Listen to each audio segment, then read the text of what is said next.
Hey guys, welcome back to my channel. আশা করি সবাই খুব ভালো আছেন, আমিও খুব ভালো আছি। তো অনেকদিন ধরে ব্লগ করছি। আজকে হচ্ছে জন্মাষ্টমী, আজকে সব বাড়ির সবাই গোপুসোনাদেরই আজকে বার্থডে। চলো আজকে সকাল থেকে তার প্রিপারেশন একদম স্টার্ট করে দেবো। তারপর আগে আমি বিছানাটা গুছবো, কারণ খুব বাজে অবস্থা হয়ে আছে। তো চলো আগে আমি বিছানাটা গুছি, তারপর দেখা হচ্ছে।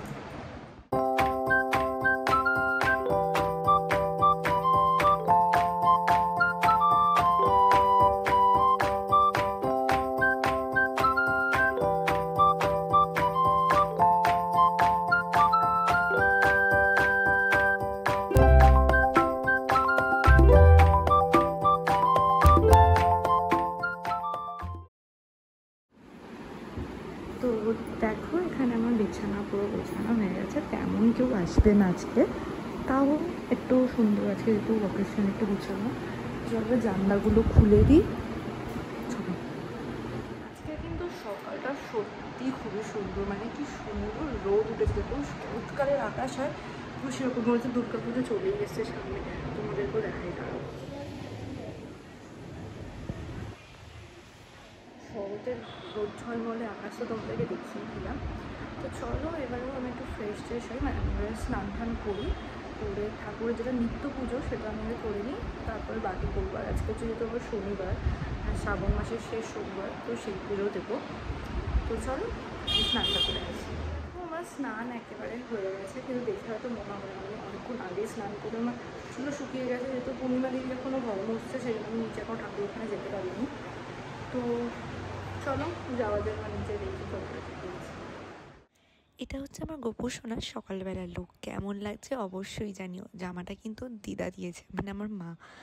তো নন্দোৎসবেও কিন্তু ওকে আমার মায়ে গিফট করেছে, সেটাই পরবে, তোমরা আস্তে আস্তে দেখতে পাবে। তো দেখো এখানে আমার গোপুসোনা বসবে, তাই জন্য এটা এখানে আমি প্রিপেয়ার করছি, আমি এটা সুন্দর করে সাজাবো। আর দেখাচ্ছি এটা হচ্ছে দোলনা, এটাকেও সাজাবো, এটাকে ফোন দিয়ে হয়। তো আমার যেহেতু ফোন এসেছিলো তাই জন্য কেটে দিলাম। তো দেখো এইগুলো দিয়ে আমি এখন সাজাবো, তো চলো সাজিয়ে নিই।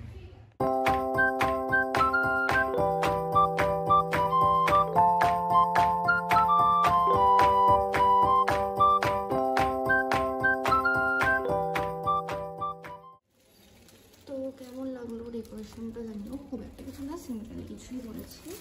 আর এখানে আমার এটাকে সাজাবো। তো তোমাদের সাথে গোপালের ড্রেসটা শেয়ার করি।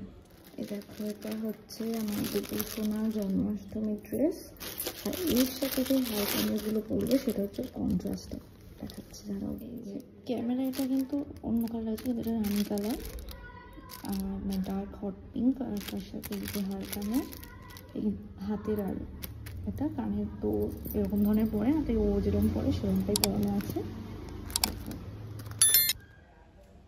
যতই রান্না ঠাকুরের আমি করি, কিন্তু তালের বড়া, নারকেল নাড়ু আর মালপোয়া কিন্তু মাই করে এনেছিল, বাকি সব রান্না আমি করেছিলাম।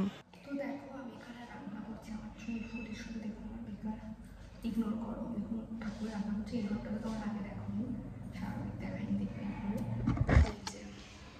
এটাও একটা ঘর নিচে। আমি যখন এসেছিলাম ফার্স্ট আমি এখানেই খাওয়া দাওয়া করেছিলাম, আর এখানেই ডাইনিং ছিল, এখন উপরে শিফট হয়ে গেছে।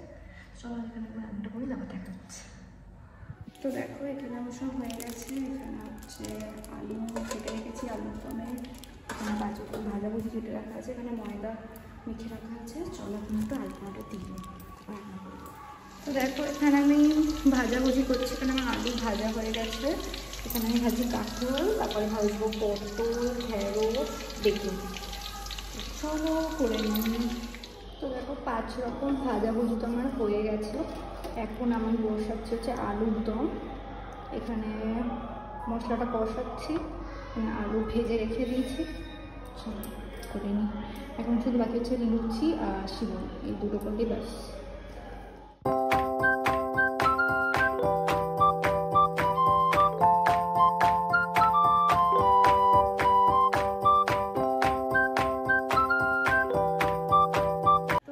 ওদিকে আলুর দম হয়ে গেছে, এখন আমি করছি হচ্ছে সিমই। দেখো আজকে যেহেতু চালের জিনিস দিতে নেই, তাই জন্য সিমই করছি। আর তারপর লুচি, তারপরে আমার সব রান্না কমপ্লিট। আর নাড়ু, তালের বড়া, মালপোয়া সব মা করছে। আমি ইউজ করবো কাশ্মীরের টি শার্ট।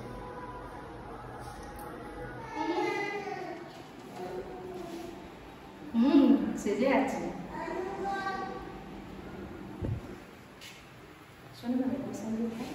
আমি এখন রেডি হচ্ছি কারণ খুব রাশ, এবার ঠাকুরের দিকে তো গোছাতে হবে। আমি রেডি হচ্ছি না, এই যে বাংলাদেশি ঢাকাই জামদানি পরেছি, একদম পুরো বাংলাদেশে। এটা এখানে তোর দাদাভাই আর গোলুগুলো ওকে ডিস্টার্ব করছি, চলো ওকে তাড়াতাড়ি রেডি হয়ে নিই। তো এটা হচ্ছে আমার ফাইনাল লুক। কেমন লাগছে জানি না। এটা হচ্ছে দিদা মামা যে হার, সেটা আমি পরেছি। কানেরটাও এটা তোমার বিয়ে। তো কেমন লাগছে জানিও। চলো এবার ঠাকুর গোছানো যাক। আমরা এখন ঠাকুরের খাবার, মানে খাবার বলতে সব মিষ্টিগুলো এখন সাজাবো, মানে তারপর খাবারগুলো করবো।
তো দেখো আমাদের পুজো শেষ, আমরা এখন এটা ছবি তুলছি সবাই। তো আজকে হচ্ছে নেক্সট ডে, জন্মাষ্টমীর পরের দিন। কালকে সত্যি কথা বলতে রাত্রিবেলা আর কোনো ভিডিও করিনি, শুধু ঠাকুরের করার পর তারপরে সবাই মা তারপর দাদু আম্মা সবাই এসেছিলো। আমি কাকা কাকিদেরকেও বলেছিলাম, তাদের জিতের জন্য শরীর খারাপ আসতে পারিনি। আর দাদু আম্মা একটু তাড়াতাড়ি গেছিলো, মানে একটা দেখা, তার মা বাপিরা গেছিলো দুটো। তো তারপরে শরীর আর দিচ্ছিল না, মানে একটা ফোঁটা দিচ্ছিল না শরীর, মানে স্টিল এখনও শরীর খারাপ হয়ে যেত। আজকে নবমোৎসব, ঠাকুরকে তো খেতে দিতেই হবে। তো সকাল সকালে উঠেছি, খুব সকালেও উঠিনি, 10টার সময় উঠেছি। আর যখন কান ঠান গলা পুরো ফাটানো, কালকে যেহেতু সব করেছিলাম খুলে রেখে দিচ্ছি, আর ওগুলো পড়া হয়নি, পড়বো। তো চলো আগে একটু স্নান টান করে নিই, তারপরে ঠাকুর ওখানে জোগাড় করি। কারণ পূর্ণিমা দিদি সবাই এসেছে, ঠাকুর ওখানে বসছে, বসে বসে বাসনপত্র ঠাকুরের যদি রান্না করবো। চলো রেডি হয়ে নিই, কাজে স্নান টান করে। তো আমি স্নান টান করে একদম ফ্রেশ হয়ে গেছি, আর মোটা করে বেশ একটু সিঁদুর টিঁদুর পরেও নিয়েছি। কিন্তু শাড়ি পরিনি, যেহেতু ঠাকুরের রান্না করতে হবে, তারপর নিত্য পুজো আছে। আর দেরি তো অনেকটা হয়েই গেছে। আর কালকে যেহেতু প্রচুর বাসন করছে, আর পূর্ণিমা দিদি এত ফাস্ট, মানে তোমরাও বললে যে পূর্ণিমা দিদি একটু স্লোতে কাজ করো, যাই হোক সেটা না। আসলে কালকে অনেক বাসন ঠাকুরের পড়েছে, কিছুটা আমি মেজেই নিয়েছিলাম, তাও কিছুটা তো আছে। তারপরে সবাই কালকে খাওয়া দাওয়া হচ্ছে, সেই সব বাসন আছে, তোমরা তো করতে একটু আস্তে ধীরে লাগছে। তো দেরি হয়েছে, যখন আর চাল দিচ্ছি আমি করে নিই একেবারেই, তারপর করবো। তো চলো ততক্ষণ আমি একটু বসি, কখন হয় দেখা যাক।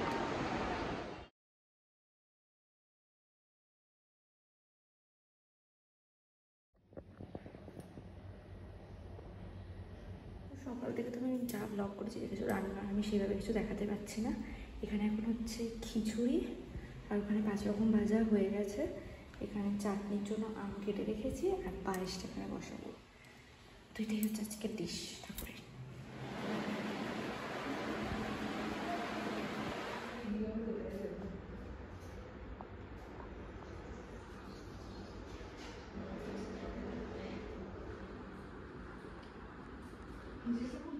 তো যাই হোক, তো দেখলেই ঠাকুরকে ভোগ দিয়ে দিয়েছি, তারপরে আমাদেরও সবার ডিনার হয়ে গেছে।